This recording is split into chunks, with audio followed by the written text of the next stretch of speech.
சர்க்கரை நோய் உள்ளவர்கள் பழைய சாதம் சாப்பிடலாமா? இது எல்லாரும் கேட்குற கேள்வி. அதுவும் வெயில் காலம் வேற வருது, பழைய சாதம் சாப்பிடணும்னு ஆசையா இருக்கு, ஆனா சாப்பிட்டா சுகர் ஏறிடுமோன்னு பயமா இருக்கு அப்படின்னு நிறைய பேர் சொல்றாங்க. இந்த பழைய சாதத்தை பத்தி இப்போ ஒரு பெரிய ஆராய்ச்சி நடந்துட்டு இருக்கு. அதுல உள்ள நன்மைகள்லாம் என்னென்ன அப்படின்னு லிஸ்ட் போட்டு சொல்லிட்டு இருக்காங்க.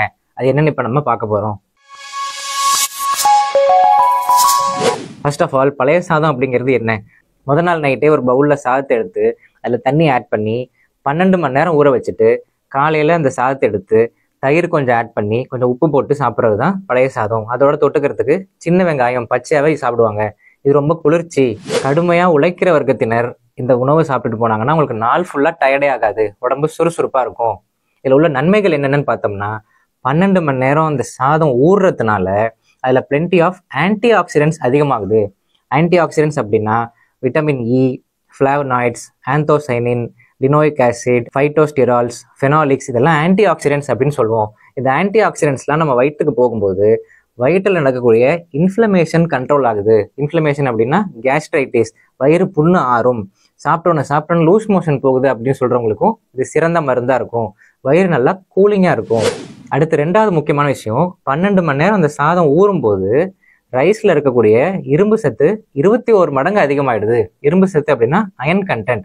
ஸோ அந்த சாதத்தை ஊறுறதுக்கு முன்னாடி எடுத்து டெஸ்ட் பண்ணி பார்க்கும்போதும் 12 மணி நேரம் ஊறினதுக்கு அப்புறம் டெஸ்ட் பண்ணி பார்க்கும்போதும் அயன் கண்டென்ட், இரும்பு சத்து அதிகமாக இருக்கு. இதுதான் அந்த பழைய சாதம் ஃபெர்மெண்டட் ரைஸோட பெனிஃபிட். அடுத்து மூணாவது முக்கியமான நன்மை, அடுத்த நாள் நம்ம அதில் தயிர் ஊற்றி சாப்பிட்றோம் இல்லையா, தயிரில் மைக்ரோஃப்ளோரா அதாவது ப்ரீபயோட்டிக்ஸ், நன்மை செய்யும் பாக்டீரியா இருக்கு. நன்மை செய்யும் பாக்டீரியா அப்படிங்கிறது நம்ம வீட்டில் வளர்க்கக்கூடிய டாக் மாதிரி வெளியில இருந்து வர எந்த டாக்ஸையும் உள்ள விடாது. அதே கான்செப்ட் தான் இதுவும். நன்மை செய்யும் பாக்டீரியா இருக்கும்போது கெடுதல் செய்யும் பாக்டீரியா எதுவும் வயிற்றுல வளராது. கெடுதல் செய்யும் பாக்டீரியா அப்படின்னா இந்த டைஃபாய்டு, இந்த மாதிரி கிருமிகள் கூட வயிற்றுல வளராது. ஸோ தயிர் ஊற்றி பழைய சாதம் சாப்பிட்றது ரொம்ப நல்லது. இதெல்லாம் ஓகே, நல்லதுதான். சுகர் பேஷண்ட் சாப்பிடலாமா? சாப்பிட்டா சுகர் ஏறுமா? இதுதான் முக்கியமான கேள்வி. 12 மணி நேரம் சாதம் ஊறும்போது அதில் உள்ள ஸ்டார்ச் கண்டென்ட் அதிகமாயிடுது. ஸ்டார்ச் நம்ம எடுத்துக்கும் போது ரத்தத்துல போய் உடனே கலந்து சுகரா மாறாது. அதோட கிளைசிமிக் இண்டெக்ஸ் நல்லா குறையுது. உதாரணத்துக்கு ஒரு பவுல் சுடுசாதத்துடைய கிளைசிமிக் இண்டெக்ஸ் 80லேருந்து 100. 2 இட்லியோட கிளைசிமிக் இண்டெக்ஸ் 80. ஆனா 12 மணி நேரம் ஊற வச்ச சாதத்தோட கிளைசிமிக் இண்டெக்ஸ், பழைய சாதத்தோட கிளைசிமிக் இண்டெக்ஸ் வெறும் 50 தான். ஸோ 30 பாயிண்ட் வித்தியாசம் இருக்கு. இதை பத்தி நிறைய ஆராய்ச்சி செஞ்சு வீடியோஸ் எல்லாம் போட்டுட்டு இருக்காங்க. இப்போ கூட நான் ஒரு வீடியோ பார்த்தேன். வெளிநாட்டில் உள்ள ஒரு மருத்துவர் ஃபர்ஸ்ட் சாப்பிட்றதுக்கு முன்னாடி ஒரு பிளட் டெஸ்ட் பார்க்குறாரு. அதுக்கப்புறம் பழைய சாதம் 12 மணி நேரம் ஊற வச்ச பழைய சாதம் சாப்பிட்டுட்டு பிளட் டெஸ்ட் பார்க்குறாரு. ரெண்டுக்கும் சுகர் எவ்வளோ ஏறி இருக்குன்னு பார்க்குறாரு. ஆனால் சுகர் பெருசா ஏறல. அதுக்கப்புறம் சூடா சாதம் சாப்பிட்டுட்டு செக் பண்றாரு, அதுல சுகர் ஏறி இருக்கு. பழைய சாதம் சாப்பிட்டுட்டு செக் பண்ணதுல சுகர் ஏறல. இதை வச்சு ஒரு வீடியோ போட்டிருந்தாரு.